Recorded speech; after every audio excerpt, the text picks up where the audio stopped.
Welcome to SBRS classes. आज के session में हम सीखने वाले हैं गणित का मोस्ट चैप्टर व्युत्क्रम। व्युत्क्रम को ही हम गणित में गुणात्मक प्रतिलोम बोलते हैं। व्युत्क्रम को बोला जाता है गुणात्मक प्रतिलोम, या ये मान चलिए गुणात्मक प्रतिलोम ही आपका व्युत्क्रम कहलाता है। ये क्या होता है, इसको कैसे ज्ञात करते हैं, ये सब कुछ हम इस वीडियो में सीखने वाले हैं। तो ये क्या होता है आप समझिए। ऐसी संख्या जो दी हुई संख्या में गुणा किया जाए और गुणनफल 1 प्राप्त हो, तो वह संख्या दी हुई संख्या की गुणात्मक प्रतिलोम या व्युत्क्रम कहलाती है। पुनः सुन लेंगे। ऐसी संख्या जो दी हुई संख्या में गुणा करने पर गुणनफल को 1 कर दे। यानी यदि 5/6 में हम ऐसी कोई संख्या गुणा करें जिसका गुणा करने पर गुणनफल 1 आ जाए, तो वह संख्या दी हुई संख्या की गुणात्मक प्रतिलोम या व्युत्क्रम कहलाती है। और ध्यान दीजिए, जब किसी संख्या का गुणात्मक प्रतिलोम होता है तो वो एक दूसरे के गुणात्मक प्रतिलोम होते हैं। जैसे अब यहाँ पर 5/6 लिखा हुआ है। 5/6 में किस संख्या गुणा करें कि गुणनफल 1 आ जाए, तो यहाँ पर यदि इसी संख्या को हम उल्टा करके यानी अंश को हर और हर को अंश कर देते हैं, तो यहाँ पर ध्यान देखिए इस लिख गई। अब इस संख्या को काट देते हैं हम। 5 × 5, 5 × 5, आपका 6 से 6 कट गया, तो उत्तर हमारा 1 आ गया। इसलिए हम कह सकते हैं कि 5/6 का व्युत्क्रम या गुणात्मक प्रतिलोम 6/5 होगा, और 6/5 का गुणात्मक प्रतिलोम 5/6 होता है। ये एक दूसरे के उल्टा होते हैं।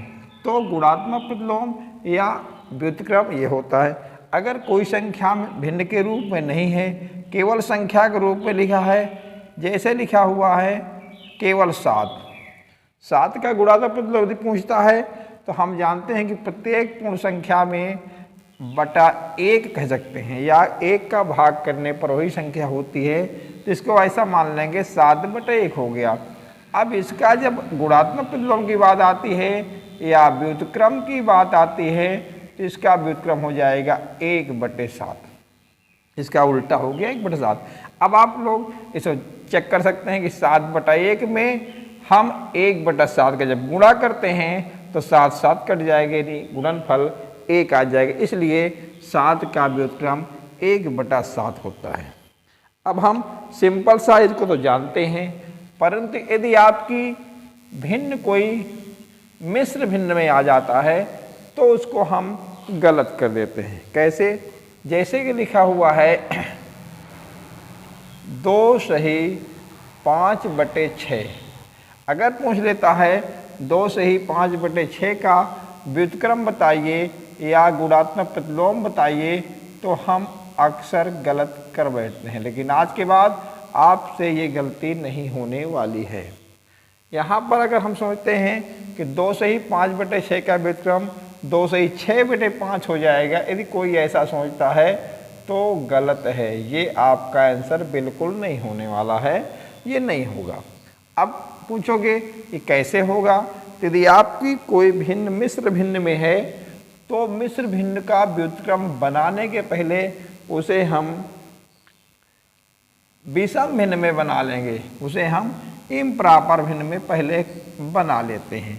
तो इसको हम मिश्र भिन्न को बना लेंगे 6 दूनी 12 और 12 5 17, 17/6 हो गया। अब इसी भिन्न का मान ये है। अब इसका हम व्युत्क्रम आसानी से ज्ञात कर लेंगे, 6/17 हो जाएगा। तो यदि आपकी कोई ऐसी भिन्न आ जाती है जो मिक्स फ्रैक्शन में है, यानी मिश्र भिन्न में है, तो उसका व्युत्क्रम बनाने के पहले उसे हमें विषम भिन्न बना लेंगे और फिर हम इसे आसानी से इसका व्युत्क्रम ज्ञात कर सकते हैं। एक प्रश्न अक्सर आया करता है आप लोग ध्यान दीजिए, अगर कोई आपसे पूछ ले शून्य का व्युत्क्रम क्या होगा, ध्यान दीजिए, अगर आपसे पूछा जाए कि शून्य का व्युत्क्रम क्या होगा, शून्य का व्युत्क्रम क्या होगा भाई, तो भाई शून्य का व्युत्क्रम शून्य के साथ ऐसी बताओ कोई संख्या है जिसका गुणा किया जाए तो गुणनफल 1 आ जाए। यहाँ पर कुछ भी हम लिखेंगे, 1 लिखेंगे, 0/1 या 1 अगर हम 0/1 करते हैं और मान लो 0/1 कर दिया गया, अब इसका व्युत्क्रम मान लो 1/0 हो गया, और 0 से किसी संख्या भाग देंगे तो ये तो हमारा अनंत हो गया, यानी 1 नहीं आया है, अतः शून्य का कोई भी व्युत्क्रम नहीं होता है। आज से ध्यान रखेंगे, शून्य का व्युत्क्रम नहीं होता है, शून्य का व्युत्क्रम नहीं होता है। इसको आप लोग ध्यान रखेंगे कि शून्य का कोई भी व्युत्क्रम नहीं होता है। अब आप एक क्वेश्चन लिखेंगे और उस क्वेश्चन का आंसर कमेंट बॉक्स में छापेंगे।